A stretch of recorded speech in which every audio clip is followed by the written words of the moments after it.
Hi, hello everyone, my name is Aaron, welcome to the channel. I want to talk a little bit about Hogwarts Legacy. I just finished playing the Haunted Mansion or Haunted Shop DLC, which is a DLC for those who play on computer or for those who play on Xbox, because it was available since the beginning to people who play on the PlayStation. So, I finished playing this and it kind of reminded me what I like and what I didn't like about this game and why I was disappointed with this game when it came out. So let me start by saying that I like a lot the Wizarding World. I read all the books, I read the audiobooks, watch all the movies, play the previous game. I still have trauma from the first game and the Quidditch missions or the Quidditch mechanics, I guess. So yeah, I was very hyped for this game. I pre-ordered the game, which is on these days I guess a bit of a risk. And yes, I did have some performance issues, but it's not my issue with the game. It's not my problem with this game. I have a low-end PC or a mid-game PC. The graphics card is at 1060, I think. I'm not very knowledgeable, sorry, when it comes to computers and stuff and this type of technologies, I guess. So I have problems with the performance, and even though that I come from PS4 in 2020, I switched to PC, and I don't really care about the FPS because I come from 30. So as long as it looks kind of fluid, I don't care. And this game didn't. Like places like Hogsmeade really crash. Not the game itself, but it looks like my character was low on iron. Every time I move fast, everything just kind of a blur. So despite that, I was still in love with the world. I really liked everything. Like the castle is amazing. I still get lost on the castle. I don't know how to get into the room of requirements. I love Hogsmeade. I love that you don't only have those two places, but you can also check the Scottish Highlands, which is great, and you have cows and everything, and the Forbidden Forest. I really love that, and I think they did an amazing job with the design of the game, with everything. And then again, the castle is that I cannot get over the castle and the shops on Hogsmeade. Everything moves, everything is alive. The armors, the ghost, the frames, the pictures, everything is great. So my problem with this game comes from everything else, mainly the story. It feels like there are no consequences for your character. You can do kind of whatever and get away with it, like a lot.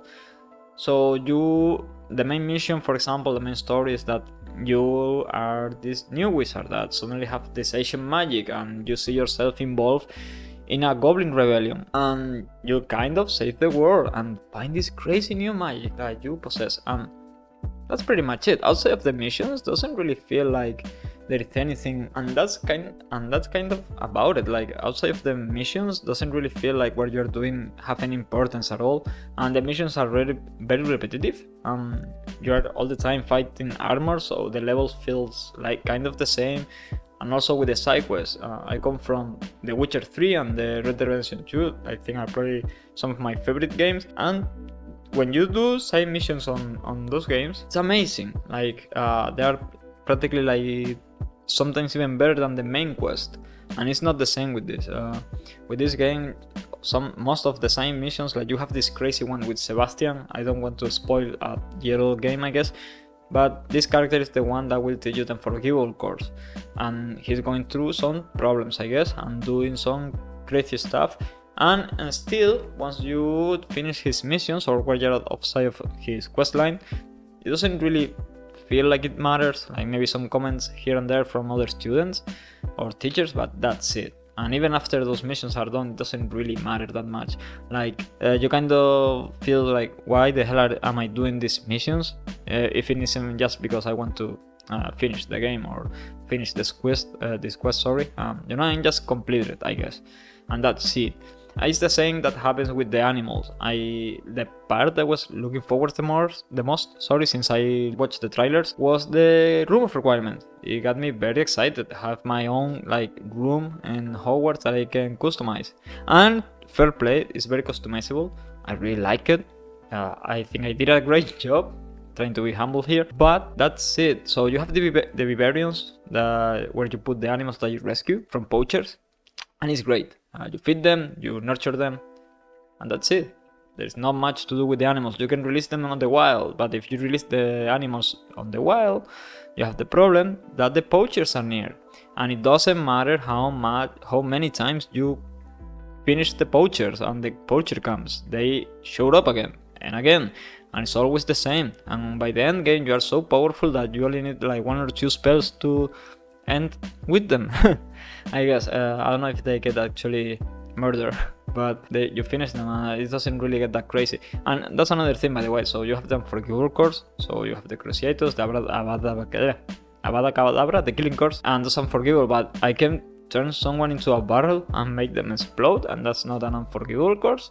Pointing that out, I know it doesn't really matter, but it feels like everything on this world is just put there for you to see. So like outside of you, like the character, there's not much else going on in the world. Like sure, you sometimes see people like watering the pumpkins, etc. Sure, but that's pretty much it. Outside of that, if you're not there, I'm pretty sure that anything is happening, and it's very boring, really quick, just exploring, because it feels like you're just exploring for finding like this chest that will give you a glove, a hat, and that's it. So there, at least I don't feel like there is any reward for me to actually do it.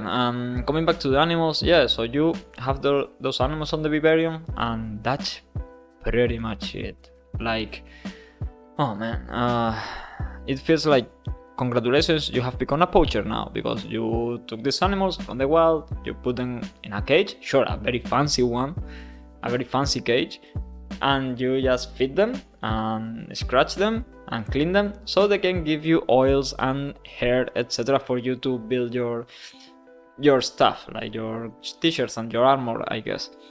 And man, it did feel like thing with this game is that it feels like they grew everything, like they made everything, like this great foundation, like the castle, everything is perfect, but then when it, like they made like the 90% that, and then the last 10% they made the storylines, and that's where I guess the game really feels a bit weak, and well, at least for me, very, very weak.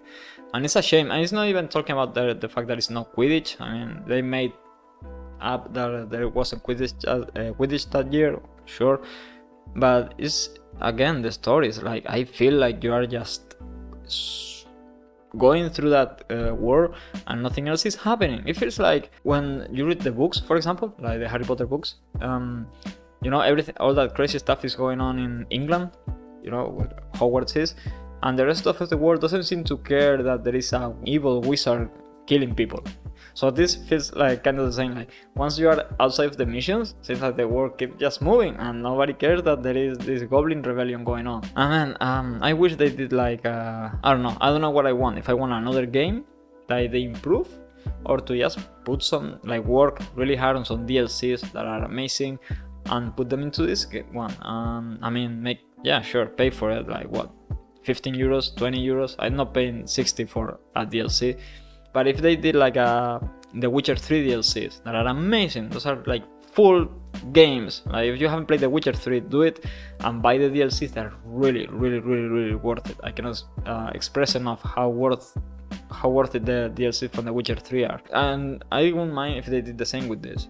Also at another year, I don't know. I feel like they left a lot of stones unturned on this game. The same with the Forbidden Forest. I think it's a little bit lackluster. You see the centaurs once and they say, oh, you saved some animals, cool. And when you go back into the Forbidden Forest, they don't care about you. They always fighting poachers. And why do the poachers keep coming back if I have fight them again and again and again? And to be fair, like all the missions, well, not fair, but to be sincere, more like that, it feels like all the missions are like the same mission with different skins. Yeah. So those are my 2 cents on this game. Sorry, maybe I went a little bit longer than I thought. It's just a little bit of a rant. If you feel the same about this game, let me know in the comments. Let me know what your thoughts are, and if I'm wrong or if I'm right, or there are things that I haven't thought about that are, oh, this is very cool. And yeah, just to finish this again, I think this game has a lot of potential still, design-wise, because there is so many stuff that you haven't, the player haven't really explored, because well, it isn't there, but like there is so many mysteries in the castle that are kind of there. They keep really explode, and also with the characters. I mean, The replay make up some new side characters with some deeper storylines. Anyways, thank you so much for watching. If you like the video, please subscribe and see you next time. Bye.